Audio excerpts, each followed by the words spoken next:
The elevator doors opened, and I saw my husband kissing my best friend. I made one single call, and 30 minutes later, their faces had gone pale. What do you think I said in that call? Make your guess in the comments. I am Eleanor, always the easygoing wife, the wife who made Gregory's life, my husband, run smoothly. That Thursday evening started like hundreds of evenings before, my homemade carbonara cooling on the stove, his shirts ironed crisp for the week ahead, and me genuinely excited about his important presentation to the board at Morrison & Associates, the corporate law firm where he was working hard to become a senior partner. "You'll do great," I said, fixing his tie, kissing his cheek at the door. "I'm really proud of you." Gregory gave me the smile I'd fallen in love with 5 years ago. Confident, grateful, loving. "Thanks, babe. This could change everything for us. I should be home by 10, but you know how it goes. These things usually end with some after parties." I watched him drive off in the BMW, thinking about the vacation we'd planned for next month, about the kitchen remodel we'd been talking about. 20 minutes later, the call came, Gregory's voice tight with frustration. "Damn it, Eleanor, I'm sorry. I left my laptop with all the presentation files. It's on my desk at home. Can you—" "Of course," I cut in. "The Langford Hotel downtown, right? Which room?" "Just drop it at the front desk. You really are an amazing wife. I owe you dinner at that restaurant you love." I laughed at his teasing tone, grabbing my keys. As I drove through the city, I felt that familiar warmth of being needed, of being the person Gregory could rely on. It was the role I had worn since we got married, the thoughtful wife, the problem solver, the woman who handled everything backstage while my husband shone on stage. I parked in the hotel garage, grabbed the laptop bag, and stepped through the revolving doors into a space that was elegantly luxurious, the kind of quiet wealth that didn't need to show off. Marble floors, soft lighting, the scent of expensive candles mingling with fresh flowers. The young receptionist, around 25, gentle-eyed and wearing a name tag that said, "Haley." I walked up with Gregory's laptop bag and my most polite smile. "Hi, I need to drop this off for my husband. He's presenting tonight, right? Gregory Whitlock, from Morrison & Associates." Haley's fingers tapped across the keyboard, and her expression shifted from helpful to confused. "I'm sorry, I don't see any corporate events scheduled for tonight. Are you sure?" My stomach twisted, uneasy. "Maybe it's booked under the law firm's name? Please check again." More clicking followed. Haley's face took on an apologetic look. "I'm not finding anything, but—" She glanced around like she was checking whether anyone was listening, then lowered her voice. "I do see a room reservation under the name Gregory Whitlock, room 552. The world tilted a little. I tightened my grip on the laptop bag. 552, of course. Thank you." Haley hesitated, studying me. Something in her expression told me she'd seen this kind of confusion before. "Do you want me to call the room for you?"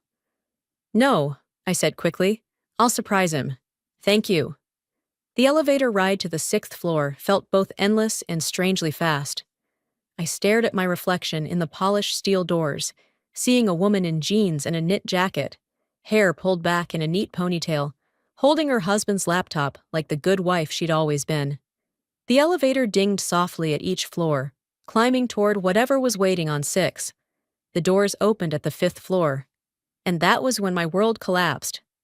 The first sound that hit my ears was a soft, intimate giggle, the kind of laugh shared between people who know each other's bodies well. That sound pulled me out of my anxious thoughts, and I lifted my eyes to the mirror above the elevator buttons. Gregory was there, pressed against the wall just outside the elevator doors. His hand was tangled in the familiar blonde hair, his mouth on the lips I'd seen sipping wine at my family's dinner table every week. Camille. My best friend since college? My bridesmaid. The woman who held my hand through the miscarriage 2 years ago. The woman who recommended the therapist who helped me survive the grief. But in a place I didn't know about, this woman was kissing my husband. Time shattered. My hands moved on their own. I lifted my phone, found the camera, and hit the shutter. Once, twice, 3 times. The photos caught everything. The way Gregory's hand rested on Camille's waist, the way she tilted her head back in a gesture that exposed the matching necklace we both wore as a symbol of our friendship. They were so wrapped up in each other, they didn't even look toward the elevator. They didn't see the wife, the best friend, the woman they were destroying with stolen kisses and secret touches. The elevator doors began to close. They sealed shut, and the elevator kept rising, carrying me away from the scene and toward a confrontation I wasn't sure I was ready for. 6th floor. The doors opened onto an empty hallway. I stepped out, legs shaking, my hand gripping the phone with the 3 photos that had just destroyed our 5-year marriage. I was completely silent as I rode the elevator down, my mind strangely clear, even though my heart felt like it was about to break apart. I walked steadily across the marble lobby, past the expensive flower arrangements and the oil paintings, back to the front desk where Haley was helping another guest. When Haley looked up and saw my face, her professional calm disappeared. "Oh, God," she said softly, stepping around the counter. "Are you okay?" "I need a quiet place. I need to sit down, please," I said. Haley guided me to a private seating area near the lobby bar, under a cluster of giant white hydrangeas that suddenly looked unnervingly bright. I set the laptop bag on the glass coffee table and placed my phone beside it as if organizing evidence. "What did you see?" Haley asked gently, taking the chair across from me. I looked at this stranger, this young woman who owed me nothing, and realized I was telling her the truth. My husband, with my best friend, they were kissing. Haley nodded like this was a story she'd heard before in many different versions. "How long have you two been married?" 5 years. My voice sounded distant even to me. Camille was my bridesmaid. Haley stayed quiet for a moment. "What are you going to do?"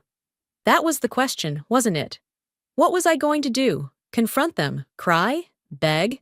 Pretend I hadn't seen anything? For 5 years of marriage, I had been the woman who smoothed everything over, who made things easy, who absorbed the sharp edges of conflict, and stayed silent to keep the peace. But sitting here in this hotel lobby, with photographic proof of my husband's betrayal glowing on my phone, I felt something shift inside me. Something cold, precise, and completely calm. Haley leaned forward. "Do you need me to help with anything?" It turned out Haley had worked in hospitality for 7 years, had seen all kinds of everyday tragedies, and had a clear sense of justice. More importantly, she understood how legal documentation could turn personal betrayal into professional consequences. "Thank you," I said, pulling out my phone. "I need to think this through. This isn't just about my marriage, it's about my whole life." I opened my notes app and started typing, my thoughts lining up in a surprisingly coherent way. Gregory worked for Morrison and Associates. They had very specific rules about conduct that could damage the firm's reputation. Affairs with clients' spouses, conflicts of interest, anything that could create liability issues. Camille, she was married to Mason Harrington. He was the CEO of Harrington Construction. My fingers paused over the phone as the implications became clear. Gregory had handled legal work for Mason's company for 3 years. So this would be a scandal about a lawyer sleeping with the wife of his client. That violated several sections of their professional conduct guidelines. I opened Gregory's firm directory on my phone and found the name I needed. Margaret Sullivan. She's the managing partner and head of professional standards. We met at the Christmas party last year. I began drafting the email with absolute precision. "Dear Mrs. Sullivan, I am writing to inform you of a situation that may require your attention regarding professional ethics at Morrison and Associates. I have documented evidence of an extramarital relationship between attorney Gregory Whitlock and Mrs. Camille Harrington, wife of client Mason Harrington of Harrington Construction. This relationship appears to constitute a conflict of interest and a potential ethical violation under Bar Association guidelines. Respectfully, Eleanor Whitlock." Attached are photographic and written materials. I saved the email as a draft, then looked at Haley. "Can you help me access the hotel security footage from the 5th floor elevator area? From about 30 minutes ago?" Haley checked the time, calculating. I can give you the timestamp and angle details. It might require my manager to release the actual footage, but I can confirm what would appear. That would be incredibly helpful. While Haley made a discreet phone call, I opened Instagram and began drafting a post that would completely change my story. No names needed yet. I wanted people to figure it out themselves. Just the truth, told plainly. Sometimes you bring the laptop your husband forgot, and you find out the meeting is actually with your best friend in a hotel elevator with your husband. Sometimes a mirror shows you everything you need to know. Sometimes 30 minutes is just enough to change your entire life. I chose the clearest of the three photos, the one where the reflection showed Gregory's hand on Camille's face, both of their wedding rings visible. I added the location tag, right at the hotel I was standing in. Then, I scheduled the post for exactly 30 minutes later. Haley came back, she told me. The cameras cover that elevator area with a clear angle. Footage is automatically stored for 30 days. If you need it for legal proceedings, we can coordinate with your attorney. Thank you, I said, genuinely grateful. I need one more thing. She picked up hotel stationery and wrote a single line in her careful handwriting. Our marriage is over. I slid my wedding ring off my finger. The engagement ring Gregory spent 6 months saving for, the wedding band we chose together on a rainy Saturday in Brooklyn, and placed them inside the small hotel envelope Haley had given me. I sealed it and wrote one word on the front. Returned. I'm going back upstairs, I said, standing tall with a confidence that surprised even me. I would leave the laptop and the rings outside room 552. Then I would return here and watch my marriage end on my terms. I didn't want a direct confrontation. That would only give them comfort, give them the chance to explain, lie, or manipulate. This was about consequences. They had made their choice. Now they would live with whatever came next. The elevator ride back to the 6th floor felt completely different this time. I was no longer the confused, betrayed wife. I was a woman with a plan, carrying evidence and consequences. Room 552 was at the end of the hallway. I could hear voices inside. Gregory's unmistakable laugh blended with Camille's higher one. They sounded relaxed, happy, completely unaware that their secret had been photographed, documented, and packaged to be sent to everyone who mattered in their personal and professional lives. I carefully leaned the laptop bag against the doorframe. The envelope containing my rings rested on top, my handwritten note visible through the hotel's cream-colored paper. I didn't knock. I didn't leave a long message. I had spent 5 years explaining myself to Gregory, justifying my feelings, shrinking so he could feel comfortable. That version of Eleanor no longer owed anyone an explanation. Back in the lobby, Haley had made fresh coffee, black, just the way I'd asked. I sat in the corner beneath the white hydrangeas, and I opened my phone to schedule the final step in my strategy. A text to Camille, simple but heavy. Next time, check the mirror. I sent it 15 minutes later, right as they would discover the laptop and realize they had been watched. Let them have exactly 15 minutes to wonder who knew, how much was recorded, and what was going to happen next. I watched every minute tick by on my phone. 27, 23, 18. My hands were steady now, my breathing controlled. I felt more like myself than I had in years. Clearly something was wrong. And I realized people don't stay this calm unless they've already been preparing for the truth long before it arrives. I thought about it. All the little things I had brushed aside. Gregory working late more often. Camille asking strange questions about our marriage, about whether we were happy. Her sudden interest in Gregory's work stories. The way they behaved at parties. Too careful, like they were performing. Gregory had stopped looking at me. Really looking at me. I had become the one who managed everything. I had become the one who delivered forgotten laptops, cooked dinners, and kept his life neat and organized. He didn't look at me as a woman he desired anymore. Everything started about 6 months ago. I smiled, but it wasn't a bitter smile, just recognition. Around the time he began handling legal work for Mason Harrington. around the time he started having regular meetings with Camille to discuss contract details. 12 minutes left. My phone buzzed. A text from Gregory. The presentation went great. Home late. Love you. I stared at the message. Another lie. Smooth and automatic. How many lies had I swallowed over the past 6 months? How many times had I chosen to believe what I wanted instead of seeing what was right in front of me? 8 minutes before everything broke open. I typed my reply. Laptop delivered. Enjoy your evening. My scheduled text to Camille would go out 10 minutes later. My Instagram post would go live in 5. The email to Margaret Sullivan was ready to send with one tap.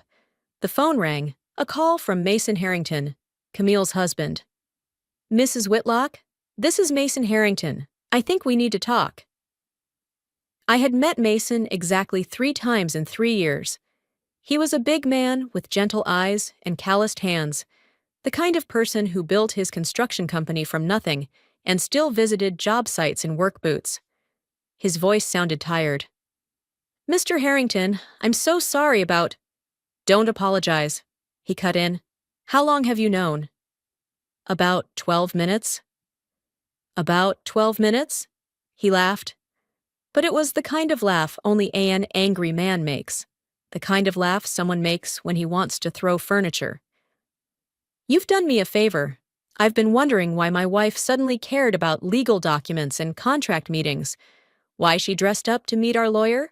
Why she worked late when she's never worked a day in her life? He paused. I saw the photo.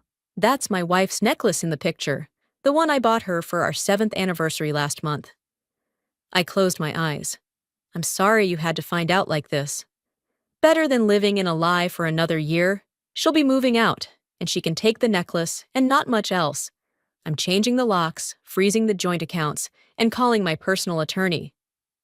Mason! I wanted him to calm down but couldn't. God, I was so stupid. You weren't stupid. You were someone who trusted your wife. There's a difference, isn't there? Is there? I run a whole company, and I didn't even see my own marriage falling apart. He stopped again, like he was settling on his final decision. I want you to know this.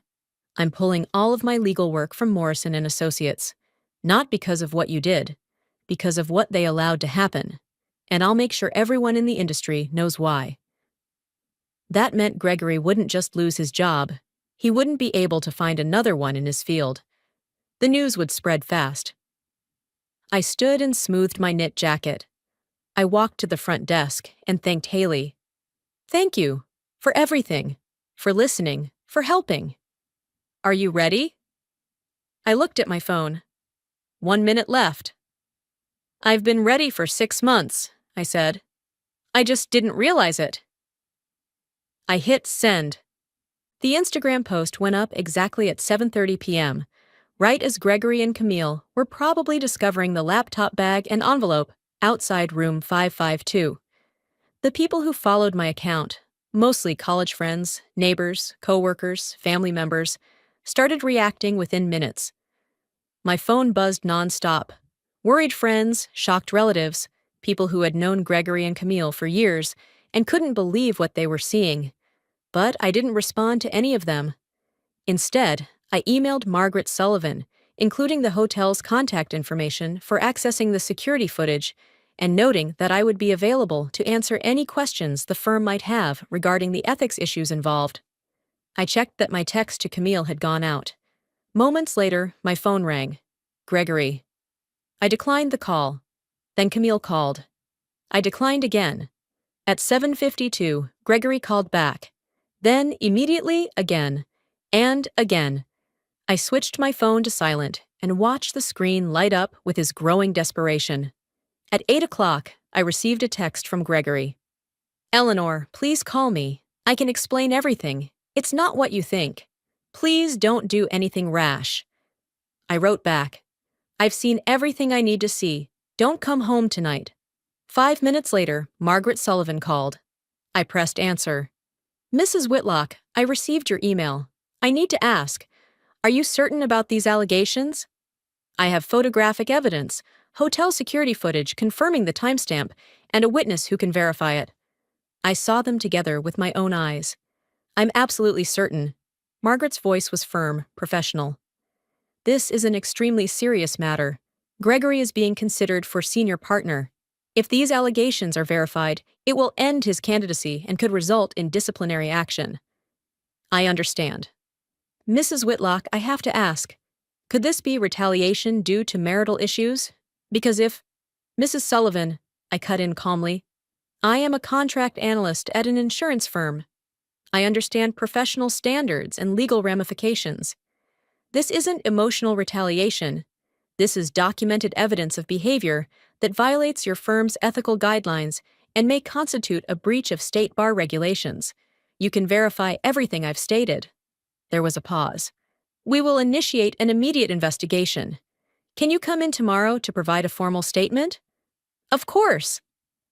After I hung up, I felt something I hadn't felt in months. Respect. Margaret Sullivan had spoken to me like an intelligent adult, not like a wife having an emotional outburst. The next morning, I woke up in the guest bedroom of my own house for the first time in 5 years. I had changed the locks the night before, a $300 service and 3 hours of waiting, but worth every cent for the peace it brought. Gregory's car was parked in the driveway. He had tried to come home, but found himself locked out of his own house. My phone had 17 missed calls and a long string of texts ranging from apologies to anger, begging to threats. The Instagram post had blown up overnight.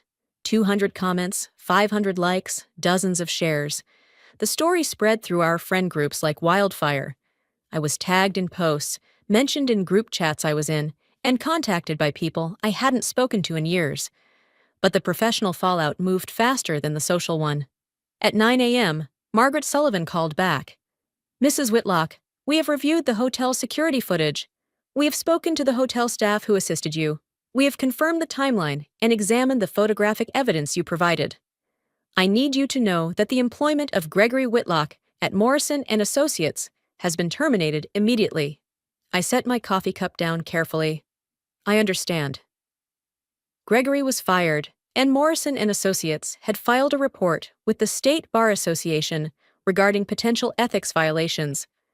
This could result in disciplinary action, including suspension or disbarment. This morning, security escorted him out of the building. His access to all company systems was revoked. They were conducting a full audit of Gregory's accounts to ensure no other misconduct had occurred. I thanked Margaret and hung up. Gregory's career, the career I supported for 5 years, the career that made me move to different cities twice, change jobs twice for him, the career that became his excuse to work late, miss dinners, and be absent from our marriage, was over. Sometimes destruction is just renovation in disguise. Gregory signed the divorce settlement on Monday at 11:47 a.m., 13 minutes before my deadline. His lawyer, a man named Rick, wearing a suit that said, "I peaked in law school." Camille signed at 11:52 a.m. Same law office, a kind of personal vengeance from me and Mason. Camille cried. Not pretty tears worthy of Instagram. Ugly tears. The kind that smear mascara and make your face blotchy. Gregory watched with a blank expression, then left without saying a word to her. I didn't attend either signing appointment. My attorney handled everything, but she sent me photos of the signed documents along with a brief message. Clean, you're free, free. A funny word for what it costs to end a marriage. 6 months after that night at the hotel, everything had changed, but in a way that felt like a shift towards something better. I kept the house. Because Gregory was unemployed and facing the possibility of losing his law license, he had no leverage in the divorce. Having an affair with a client's wife destroyed whatever credibility he might have had in court. I kept the savings account, the retirement fund, and the investment portfolio I had built myself, while Gregory had spent his money on hotel rooms and expensive dinners for his mistress. Most importantly, I kept myself. I stayed calm in a situation that would have justified any wife losing her mind. The woman who delivered that laptop 6 months ago, the considerate wife, the one who carefully kept the peace, the one who made everyone else's life run smoothly, had become someone entirely different. I was promoted at the insurance company after my director saw the way I handled my personal crisis. You documented everything perfectly, he told me. You thought strategically under pressure. You didn't let emotion dictate your decisions. Those are exactly the skills we need in senior management. The house felt different without Gregory. Lighter. I redecorated the master bedroom, turned his office into a studio, and planted a bright, colorful garden that Gregory always said was too rustic. I'm dating someone new, Mason. Yes, we started getting to know each other after being betrayed by the same two people, ironically. But we both feel a kind of sincerity and warmth from each other. He looks at me like someone interesting, not someone convenient, not a betrayed wife. He doesn't need a laptop delivered, a life managed, or his ego maintained. He cares about who I am when I'm not trying to shrink myself to fit. On a Thursday evening in November, exactly 6 months after the confrontation in the hotel lobby, my doorbell rang. I opened the door and saw Camille standing on my porch, looking smaller than I remembered her. I had seen her only once since that night, across a courtroom during the divorce hearings, where we both avoided eye contact. Now she looked exhausted, her expensive highlighted hair grown out, her designer clothes replaced with jeans and a simple sweater. "Eleanor," Camille said softly, "can we talk?" For a moment, I considered closing the door, but curiosity won. 5 minutes. We sat on my front steps, keeping a careful distance. "I want to apologize," Camille began. "I know it's not enough. I know what I did is unforgivable, but I want you to hear it from me." I stayed silent, waiting. I wasn't happy in my marriage. Mason is a good man, but we drifted apart. And instead of facing that honestly, I got involved with Gregory. I told myself it wasn't serious, that no one would get hurt if we were careful. Her voice cracked. "I convinced myself you wouldn't care that much, that you and Gregory weren't really happy anyway." I felt a coldness rise in my chest. "What made you think I wasn't happy?" "Exactly, and I was wrong about everything." "Camille, what do you want?" "I want to say that what you did that night saved me from myself. I was becoming someone I didn't recognize. Someone who lied to her best friend. Someone who destroyed another family for a momentary thrill." I looked closely at her face. "Is that my problem?" "No, it's not your problem at all.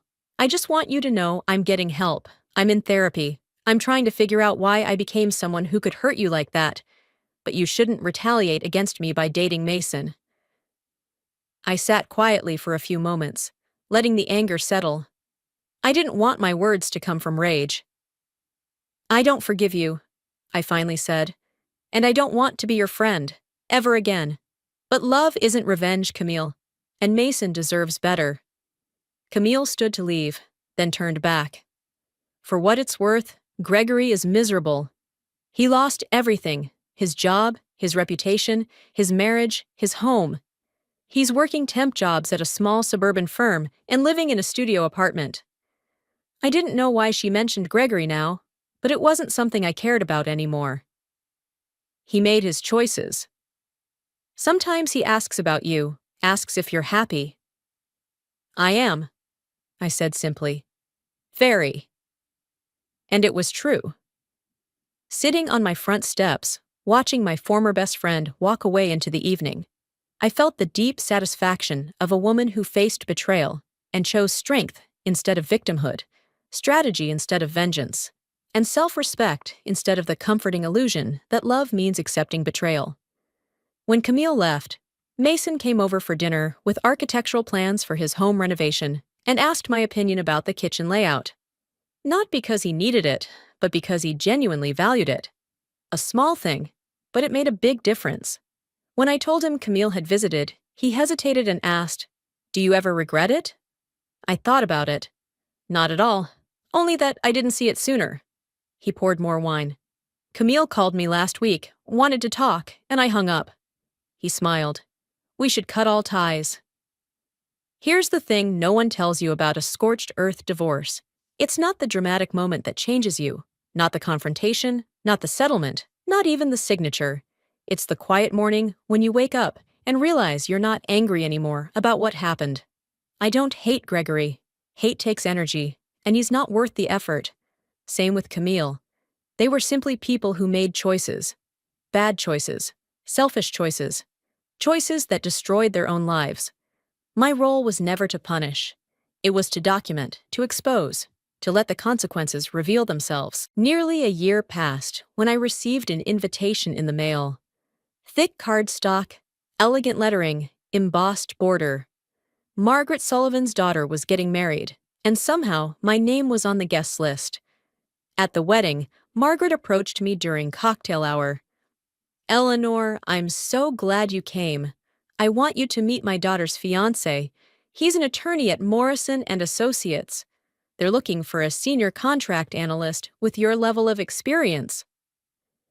That conversation led to a job interview, which resulted in an offer with a significant pay raise and the kind of professional respect I never thought I'd find again. But the real gift of the evening came when Margaret pulled me aside near the end of the reception. "I've practiced law for 30 years," Margaret said softly. "I've seen many people face betrayal and crisis. What you did that night, how you planned everything, how you controlled your emotions while protecting your interests, shows admirable qualities." I smiled. 5 years of marriage taught me that emotion without strategy won't protect you. Gregory Whitlock still contacts our office from time to time. He asks if we can provide references, if we might consider him for contract work. He seems to think his situation is temporary. What do you tell him? Margaret's smile sharpened. I tell him trust, once lost, is very hard to regain, and that a professional reputation takes decades to build, but only 30 minutes to destroy. That night, on my drive home, I passed the Langford Hotel. The valet area was busy, the lobby glowing through its floor-to-ceiling windows. I thought about the woman who walked into that building a year earlier, confused, betrayed, carrying her husband's laptop and the shattered assumptions she'd built her life on. That woman died in the elevator when she saw her husband kissing her best friend. The woman driving past the hotel tonight was someone entirely different. Someone who understood that the strongest response to betrayal isn't rage or revenge, but the quiet, systematic dismantling of lies, followed by intentionally rebuilding a life on truth. I smiled as the hotel disappeared in the rearview mirror. Sometimes the best revenge is simply refusing to be destroyed. Sometimes justice is living well, while the people who underestimated you watch everything they built on lies collapse around them. And sometimes 30 minutes is exactly enough time to take back your whole life. What about you? Have you ever made a decision in just 30 minutes that completely changed your life? An unsent message, a closed door, a pressed send button, a torn ticket, or a whispered I do, I don't. Tell me your 30-minute story in the comments. I read them all, reply to them all, and I promise someone out there needs your story so they can take their next step.